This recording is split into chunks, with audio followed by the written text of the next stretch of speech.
Paano kaya kapag sinabi ko sa inyo na merong mga kambing na worth 6 digits bawat isa? Ang purpose ng mga nagmamahalang kambing na ito ay para pang-upgrade sa mga natives. Ibig sabihin, pang materials talaga ang breed na ito.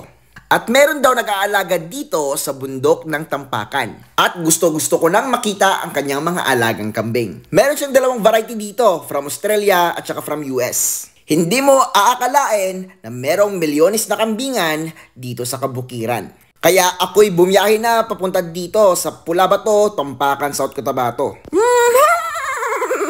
Libreng pagkain, damo lang. At ngayon, aakyat na kami sa bundok. Dito medyo naiiwan na ako Pero sobrang ganda ng tanawin dito. Mahilig pa naman ako sa bukid. Yun lang, medyo nahihirapan ako. Woo! Para sa inyo to mga ka-native. Woohoo!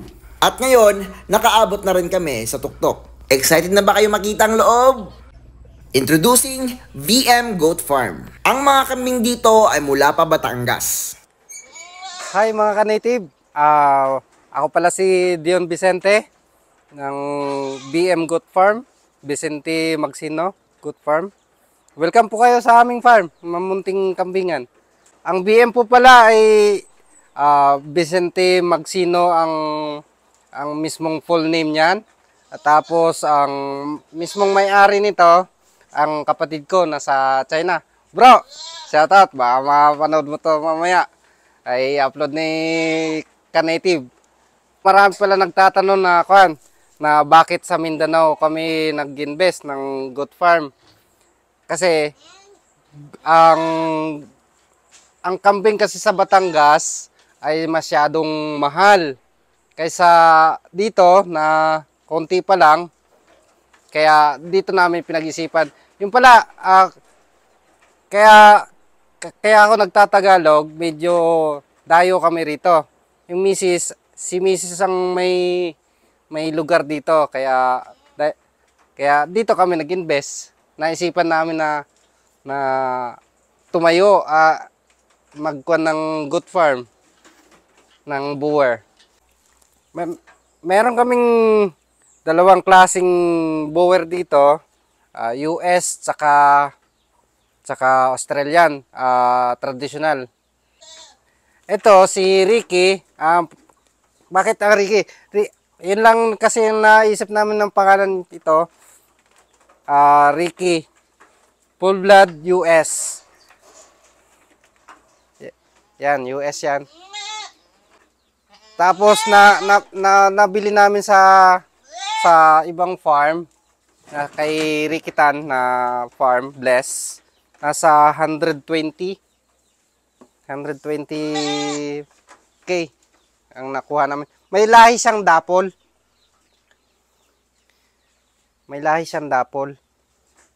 Tapos ang nanay niyan pure US talaga.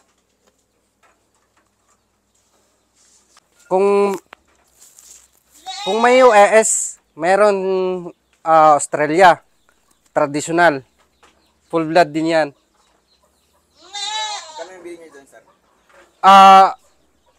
Hindi namin na kwento na tawag to na napaanak na. Kasi Napanak yan dito. sa galing Batangas. Pero sabay-sabay silang dumating dito. Meron pala kami i-release na doling. Ito, US. Ang lahi niya ay Tadinta. US ang tatay, Australia yung nanay. Triplets to. Triplets ang lahi. May lahing triplets. Tatlo sila niyan na di na kinaya yung isa. Magkano naman binibenta niyo, sir? Ang doling at backling, same lang sila, 110. Pero naka-reserve na yung ito, backling. Ito, babae, doling, pinaparelease yan ng 110. Kung type nyo, sir, mga ka-native, pwede natin pag-usapan to kung sino may gusto. Ilang months na yan, sir? Nasa ang 5 months, 5 5 months, 4 months. Yan. Ito guys, Australian, Buckling. 11 months. For sale po yan. Pwede. Pwede natin pag-usapan din ito. Magkano na yan, sir? Nasa 130. Ay, papeles. May kanyan, may per degree certificate. Ito rin, mga malapit ng mga anak. For sale din to kung gusto nyong may kuha na kagad. Antay na lang kayo ng ilang days o ilang weeks. Malapit na to. To. Bitay na yung dede. For sale po yan, mga 110. 1,000 pesos. Ilang months na yan, sir? Nasa 2 years. Lapit na mga anak yan. Estimated niyan, sir, mga ilang anak? Minimum siguro 2. Galing Australian to. Galing Australia.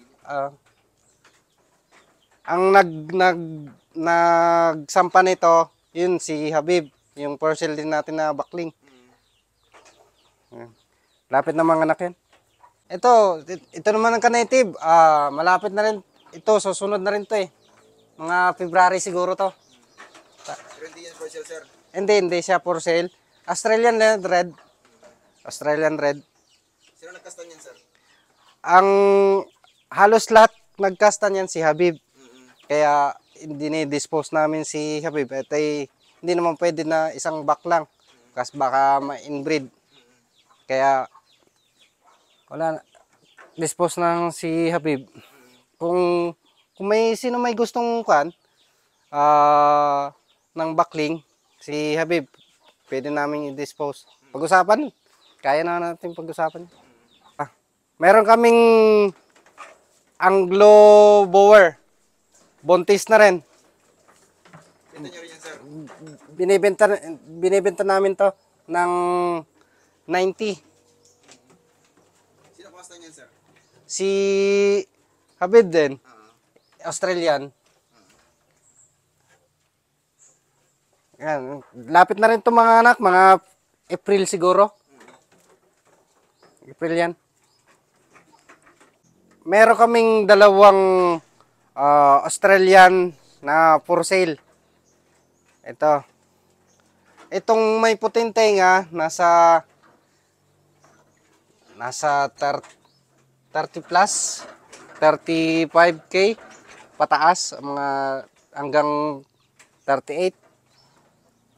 Ito nasa 48 hanggang 55. Pwede namin dispose. May discount yan, sir? May papel na rin yan.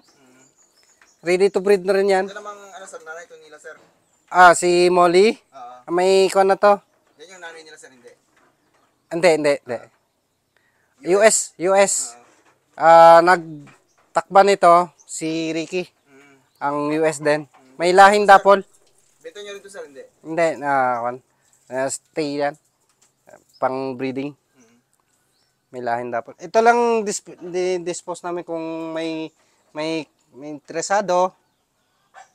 Pwede natin pag-usapan niya kung interesado.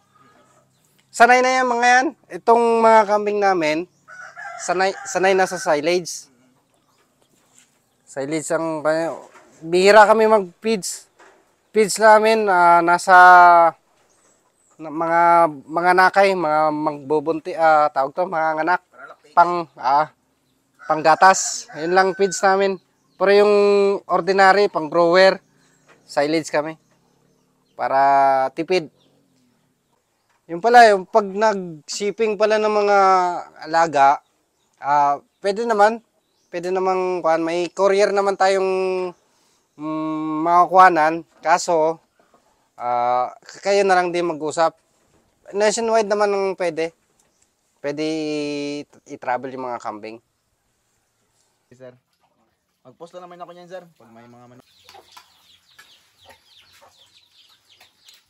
Medyo malayo-layo pa naman ang biyahe mo. Sinanggal sir ako sa kabisita ko dali ba? Motor ka, sir? Motor lang ko. NMAX ba yun? PCX sir. Okay, sir. Laki mo. Mm. Kita ko kanina eh. Sabi ko, may helmet yun ah. Kaya, taka, namumukhaan ko yung mukha mo na. Kaya na yung face shield mo, nakaangat. Eh, follower ako sa FB mo, sa page mo. Sabi ko, kaya tayo yun. Kaya, bumalik ako. Tapos, tinignan ko ulit. Nag-cellphone ka. Tapos sabi niya, so ikaw ba yun, sir? Mabuti nakita mo ako sir. Wala pa namang signal. Wala talagang gas dito. Yung shredder nila may binibenta din sila 28,000 pesos. Patungo na naman tayo sa another destination. See you mga ka-native sa next episode.